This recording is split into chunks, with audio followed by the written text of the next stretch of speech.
تعالوا اوريكم النهارده عملت كيكه. طعمها حلو خالص، لذيذه وجديده حلوه. اول حاجه هنعملها، هناخد كوبايه كوبايه سكر، وهنحطها في الطاسه، وهنحطها على النار، ونشغل عليها نار متوسطه، ما نحركهاش، ما نجيش جنبها لحد ما تبدا تسيح وتكرمل.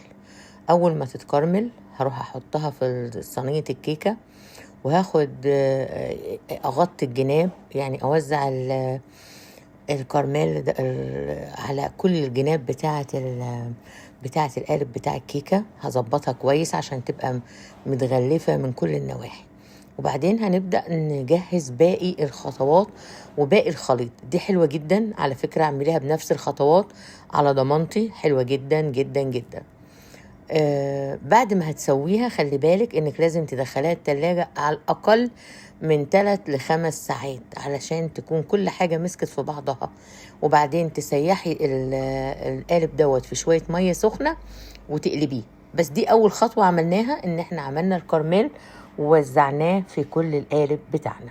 هنبدأ نجهز دلوقتي للخطوة التانية. هنجيب بولة ونحط فيها 4 بيضات بحرارة الغرفة. نحطهم ونحط عليهم معلقة فانيليا، ونبدأ نحرك بالمضرب بتاعنا، نضرب فيهم شوية كويسين. وبعدين بقى أول ما تبدأ يعني تدوب كده، كل البيض اتعامل مع بعضيه، بنحط علبة اللي هي الحليب المكثف. هنحط العلبة دي حوالي 400 جرام، هنحطها كويس وبعدين هنفضيها يعني، وهنضربها كويس مع البيض. تمام. بعدين بعد ما هتبقى كده هنحط لها نص كوباية لبن، ونخلط كل الخليط ده كويس جدا مع بعضه. وبعد كده بنحطه في القالب بتاعنا على الكراميل. دي تاني خطوة. تالت خطوة، هنجيب نفس البولة واحط فيها 2 بيضة، معلقة فانيليا، طبعا لازم الفانيليا عشان الزفار بتاع البيض، وهنضربهم كويس جدا في الاول مع الفانيليا. وبعدين هنحط عليهم 6 معالق من الكاكاو، او يعني الكاكاو الخام. اهم حاجة ان يكون الكاكاو ده خام. هنحط كمان ربع كوباية سكر، مش هنكتر سكر لان اوريدي احنا حاطينه. هنحط كمان نص كوباية لبن، مش عايزين نكتر السكر.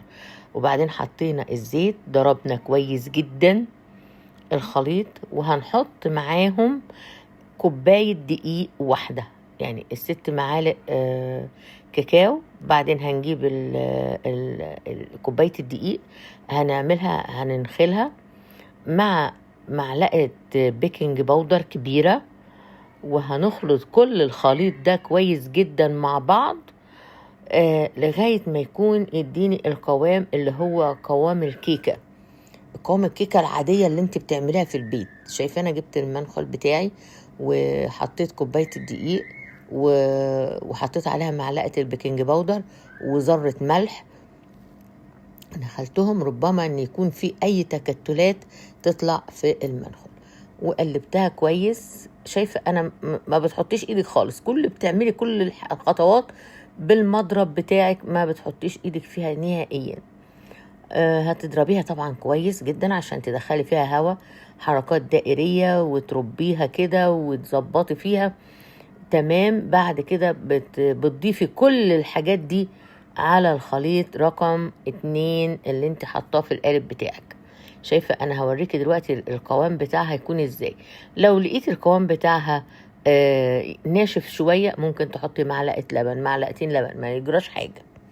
وهتيجي بقى تصبي كل الكلام دوت عليه. اول ما هتبدأ تستوي ما تخافيش، هتبقى كويسة جدا، هتمسك وهتبقى تمام.